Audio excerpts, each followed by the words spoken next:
অনেক কষ্ট করে আপনাদের মূল্যবান সময়কে নষ্ট করে আমার ডাকে সাড়া দিয়ে এখানে একত্রিত হতে পেরেছি। তাই আমার পক্ষ থেকে তথা ঢাকা ডিভিশনাল প্রেস ক্লাবের পক্ষ থেকে দৈনিক রুদ্রবাংলার পক্ষ থেকে আপনাদেরকে জানাই আন্তরিক শুভেচ্ছা অভিনন্দন। আজকে এমন একটি দিন, আপনারা সবাই অবগত আছেন, 12ই রবিউল আউয়াল হযরত মুহাম্মদ সাল্লাল্লাহু আলাইহি সাল্লামের জন্ম এবং ওফাত দিবস। আজকে উনি 570 খ্রিস্টাব্দে কুরাইশ বংশে জন্মগ্রহণ করেছেন। ওনার জন্ম না হলে হয়তো পৃথিবীর জন্ম হতো না, এবং উনি একজন আদর্শ মহাপুরুষ। ওনার জীবনী আমার মতো ক্ষুদ্র মানুষ বলার মতো যোগ্যতা নেই, তারপর মুসলমান হিসেবে দু একটি কথা বলতে হয়। উনি একজন সত্যবাদী উপাধি পেয়েছিলেন, আলামিন উপাধি পেয়েছিলেন। আলামিন শব্দ হচ্ছে সত্যবাদী। আজকে এমন একটি দিন, উনি সোমবারে জন্মগ্রহণ করেছেন। আজকে সেই সোমবার দিনটি অতিবাহিত হয়েছে, তাই আমরা একত্রিত হয়ে পেরেছি। তাই মহান রব্বুল আলমের কাছে শুকরিয়া আদায় করতেছি। আমরা একটি সংগঠন আছে বিধায় আজকে আমরা একত্রিত হতে পেরেছি। সংগঠন যদি না থাকতো তাহলে হয়তো আমরা এখানে একত্রিত হতে পারতাম না। তাই সংগঠনকে আমাদের ভালোবাসতে হবে। তাই ঢাকা ডিভিশনাল প্রেস ক্লাব আমরা 11 সালে সৃষ্টি করেছিলাম। 12 সালে আমাদের যাত্রা শুরু। হাঁটি হাঁটি পাপা করে 24 সাল অতিক্রম করতে যাচ্ছি। এখানে অনেক নতুন পুরাতন অনেক লোক এসেছেন, অনেকে চলে গেছেন, আবার অনেকে আসবেন। তো এখন আগামীতে আমাদের নির্বাচন, যেহেতু রাষ্ট্রের পরিস্থিতি ভালো ছিল না, তাই আমরা যথাসময় নির্বাচন দিতে পারি না। এজন্য আমরা ব্যর্থতা পরিচয় দেব না, কারণ রাষ্ট্রের পরিস্থিতি ভালো না বিদায় দিতে পারি না, তো আমরা যথাসময় নির্বাচন দিতাম। এবং আমাদের এই সংগঠন এমন একটি সংগঠন যা গণতান্ত্রিক পন্থায় পরিচালিত হতে আসছে। এখানে মনে করেন আজীবন কোনো সদস্য নাই, আর আজীবন কোনো সভাপতি নাই, আজীবন কোনো সেক্রেটারি নাই। 2 বছরের জন্য কমিটি, 2 বছর পর নির্বাচন হবে। যাকে সদস্যরা যোগ্য মনে করবে, যদি সে প্রার্থী হয় তাকে ভোট দেবে, সে সভাপতি বা সেক্রেটারি নির্বাচিত হবেন। এটি আমাদের সংগঠনে এবং সংবিধানে এর উল্লেখ আছে। তাই আমরা চাই আগামীতে নতুন পুরাতনের সমন্বয় নিয়ে একটি নূতন কমিটি গঠন করতে, যাতে আমরা তো হাঁটতে হাঁটতে দুর্বল হয়ে গেছি।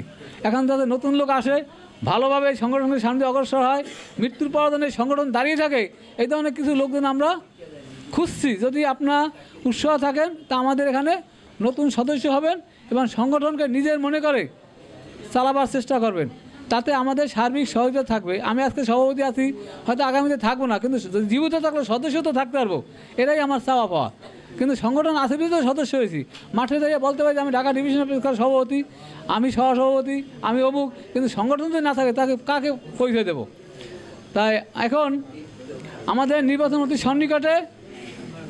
নতুন নির্বাচনের আগে আমরা প্রতি বছর, অনেকে প্রশ্ন করছে যে এটা গোপনেও নেওয়া যাইতো, কিন্তু নির্বাচনের আগে প্রত্যেক সংগঠনই সদস্য নিয়োগ দেয়। তা আমরা নতুন সদস্য নিয়োগ দেব। এখানে সাপ্তাহিক, দৈনিক, মাসিক, অনলাইন, ইলেকট্রনিক্স মিডিয়ার সকল সদস্যরা, সাংবাদিকরা সদস্য হতে পারবেন। তবে মানবাধিকার কর্মীরা এখানে সদস্য হতে পারবেন না। সাংবাদিক যারা আছেন তারাই এই প্রেস ক্লাবের সদস্য হতে পারবেন। এবং এখানে লাগবে 3 কপি ছবি, আইডি কার্ডের ফটোকপি, আর জাতীয় পরিচয়পত্রের ফটোকপি, আর 500 টাকা, 100 টাকা ফর্মের দাম, 200 টাকা ভর্তি ফি, 3 মাসের চাঁদা। 500 টাকা হলে নতুন সদস্য হতে পারবেন। আর পুরান যারা আছেন তারা সদস্যপদ রেনু করতে পারবেন। রেনু করার জন্য আমাদের কার্যকারী কমিটির সিদ্ধান্ত যেটা চূড়ান্ত করবে, ওইটি আপনাদের মেনে নিতে হবে। এবং নির্বাচন কমিশন যেদিন নির্বাচন তারিখ ঘোষণা করবেন, ওই দিন যথাসময়ে নির্বাচন হবে। আমরা তাদেরকে সার্বিক সহযোগিতা করব, এবং আপনারাও সার্বিক সহযোগিতা করবেন, যাতে আমাদের নির্বাচনটা সুষ্ঠু হয় এবং দলাদলি ফালাফালি চিল্লাচিল্লি যাতে না হয়। কারণ আমাদের সংগঠনে এমন একটা গুণ, এখানে এমন চাঁদাবাজি নাই, এখানে কোনো মূলধন নাই। কেন মূলধন নাই? মূলধন থাকলে ওই যে 6.5 সদস্য 100 টাকা চাঁদা, কিন্তু চাঁদা আল্লাহর আমাদের কেউ দেয় নাই। আমাদের কিন্তু কোনো প্রোগ্রাম বাকি থাকে না। কেন বাকি থাকে না? জাতীয় যে দিবসগুলো আছে আমরা পালন করি, ওই চাঁদা ধরি উপস্থিত, ভাই কালকে স্মৃতিসৌধে যাবো, এত টাকা লাগবে, কেটা কত দেবেন, 200 করে ওই যায় আমাদের, ওই হিসাব ওইখানেই শেষ। তো মৃত্যুর পর জানিকে বলতে না পারে যে আমার সভাপতি এত লক্ষ টাকা লই পলাই গেছে বা এত লক্ষ টাকা মরি গেছে আমাদেরই কাছে, এই ধরনের কোনো নেই। আমাদের এই সংগঠনে একটা আদর্শ হলো, যে সদস্য হয়েছেন উনি মারা গেলে ওনার দিনে আমরা দোয়া এবং মোনাজাত করি, পিতা মাতা মারা গেলে তার জন্য আমরা দোয়া মনাজাত করি, বউ মারা গেলেও আমরা দোয়া করি। এইটা আমাদের সংগঠন। আমরা এই সংগঠন থেকে বাড়িঘর করে দিতে পারবো না, কিন্তু সংগঠনের আদর্শ এটা আমরা করে আসছি এবং ভবিষ্যতেও করবো। যদি আমিও মারা যাই আমার দিন আপনারা করবেন, তাতে কোনো সংগঠন যেন বেঁচে থাকে, এটাই আমার কাছে সবার কাছে আমার দাবি। আর